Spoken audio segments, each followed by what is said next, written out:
What really successful person was ruined by one stupid thing they said? Canada. Any Canadian hockey lovers? Don Cherry was fired by Sportsnet from Hockey Night in Canada for making racist comments about Canadian immigrants during his show. He said, referring to immigrants who don't buy poppies, a poppy flower pin to support Canadian veterans: "You people, you love our way of life, you love our milk and honey, at least you can pay a couple bucks for a poppy," or something like that. These guys paid for your way of life that you enjoy in Canada. These guys paid the biggest price. Not sure how racist this is, but the guy lost his career. Natalie Maines from the Dixie Chicks, now performing as a Chicks, single-handedly got her band blacklisted from country radio for decades for comments she made at one UK concert that country music fans and industry execs largely saw as wildly anti-American, meaning she talked shit about the US and President Bush on foreign soil post 9/11, and the whole country basically demonized them as dirty traitors. I always felt kinda bad for the rest of the band members who said nothing but had their previously successful careers ruined by Maines running her mouth. Adam Osborne, founder of the moderately successful Osborne Computer Corporation, destroyed his business by announcing future products that would greatly outperform the current models.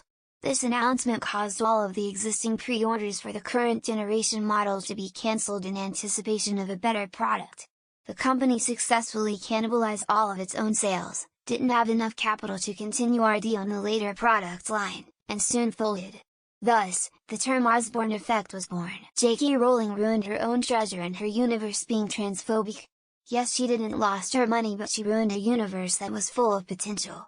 And no matter what you think about trans people, even if emo not do, discrimination should not be discussed but basic. It was stupid for her to have such words when she knew she would never be accepted for that. She ruined Harry Potter for a lot of people, and a lot accepted to continue to like it only if they separated her from the book. Alex Jones dared to suggest a school shooting could have been staged, then he was removed from every social media platform and sued for apparently billions. I don't know how that works at all, if he will actually have to pay the full number that they gave him because the number was really high. I mean, maybe it works like jail bond where you actually only pay 10 of what they said. I really don't know, but yeah, it's a good example of a guy saying one wrong thing gone horribly wrong. Scott Adams, creator of Dilbert comic strip. The best advice I would give to white people is to get the hell away from black people. Just get the fuck away. Wherever you have to go, just get away, because there's no fixing this. You just have to escape, so that's what I did. I went to a neighborhood where, I have a very low black population. Mel Gibson was really on his way to cementing his legacy as an artist, a capable actor and director. Very few people can direct and act in a movie and make it awesome. But they got drunk and revealed some really evil opinions. And this caused some people to step forward and confirm that this moment was really indicative of his values. Depressing. Kelly Osbourne. You can see her saying what she said sort of in slow motion and realizing as she's saying it that the optics of it won't go well for her, and you're wanting to say, no, stop. And what's sad is she was making a good point with shit phrasing. It's a perfect example of the left cannibalizing itself. I read an article years ago about why some highly successful people did or said some really stupid things. One was a president of Fox TV channels who hired a male stripper to do this thing during a speech on censorship in front of several different dignitaries. He was out of work by bedtime. DaBaby was on his way to being one of the biggest rappers, having been on big singles by Dua Lipa and Jack Harlow. And then, for whatever reason, decided to go on stage and say he doesn't want gays with AIDS at his concerts, and then his career completely unraveled from there. He wasn't like crazy successful, but that guy who bullied the Chick-fil-A woman who was just doing her job.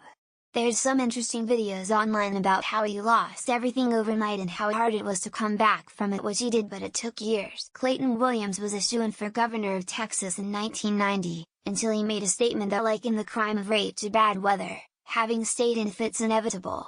Just relax and enjoy it. I think it was a Doom event or a Blizzard event, I forget which.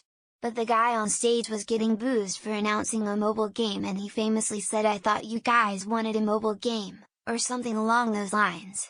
Someone can link explain. That female PR rep who tweeted a small group of friends about going to South Africa and hoping she wouldn't get AIDS. Just kidding, I'm white, before hopping on a plane. When she got off the plane many hours later, her life was ruined. Al Campanis was the Dodgers GM who led the team to 4 World Series appearances. He spoke to Ted Koppel on TV about why there were so few minorities in leadership roles in MLB, and his answer was, Something. Glenn Hoddle, a football manager in England who managed the national team and got sacked after expressing his view that disabled people are people who sinned in past lives and were being punished for it. Tommy Chong, when asked by an undercover DEA agent, these water pipes aren't just for tobacco, right? Tommy, they're for pot. Not sure it was fully ruined, but it certainly fucked his life up a bit. Don Cherry. He said some other really dumb stuff, but there was one show where he said you people when talking shit about immigrants to Canada on a hockey show, and that was it for him. In the UK there was a guy called Gerald Rayner, owned Radnor's jewelry stores across the UK. He said, think it was in an interview, THSD, they sold crap almost everything. Michael Kramer Richards shot himself in both feet with that wildly bizarre N-word rant. I watched it again recently and I cannot fathom what was going through his head. Jimmy the Greek Snyder. Tom Brenneman, Ben Wright, Steve Lyons, Glenn Kuiper. All sports commentators that said racial or sexist things in interviews or live on air. Scott Adams, creator of Dilbert, hugely successful in just about every newspaper. Then he voiced his nut job conspiracy theories and Dilbert was dropped by all of them. CeeLo Green actually tweeted, someone has passed out there not even with you consciously, so with implies consent. Regarding sexual battery accusations, didn't the actor that played the ex-rebel drop trooper in Mondo say some shit in Twitter that lost her the job and now struggles to get into anything? Reds announcer Tom Brenneman. He got caught on a hot mic and ended his broadcasting career. He was doing well because he also worked for Fox Sports. Ron Atkinson. Football commentator and former football manager. Inexplicably called Desai the N-word whilst on air. He thought the mic was off. Matt Rife. He had a massive career ahead of him but is now facing backlash from his mostly female audience for a tasteless domestic abuse joke. Gerald Ratner. Ran a jewelry empire until he made a joke about his own products being crap. An MS prawn sandwich would last longer. Ashton Kutcher and Mila Kunis for defending Danny Masterson rape charges. It's still early, so we shall see how it affects their careers. I feel like I haven't seen or heard anything about Kanye since he went full anti-Semite Nazi apologist. Kinda glad about that TBH. Not a person, but a group of people, the Beatles. I wonder how the music scene would be these days if they didn't say that. Osborne Computers. Ruined by announcing their future product, killing the sales of their current. The Osborne effect. Radnor, don't tell the public the truth behind the curtain. That they are making you rich by paying premium for tat. Jesse Jackson made a racial slur in 1984 that maybe didn't ruin him but certainly hurt his political career. Howard Dean. Supposedly fucked up his chances of being president because of a sound he made at a rally. P. Flynn, an Irish politician. Boasted about his pay on a national TV talk show and never lived it down. Gerald Ratner, the jeweler, said all the stuff his chain sold was crap. Ruined the company in 1 minute. From a lot of what I see, the Elon Musk public opinion flipped when he got really into Twitter. Al Gore claiming he invented the internet almost certainly cost him the election. One sentence. Gerald Ratner. Had huge chain of jewelers. Said the stuff they sold was crap. Lost everything. Howard Dean. Crazy to think about what disqualified politicians back then compared to now. I'd give it counts but to baby.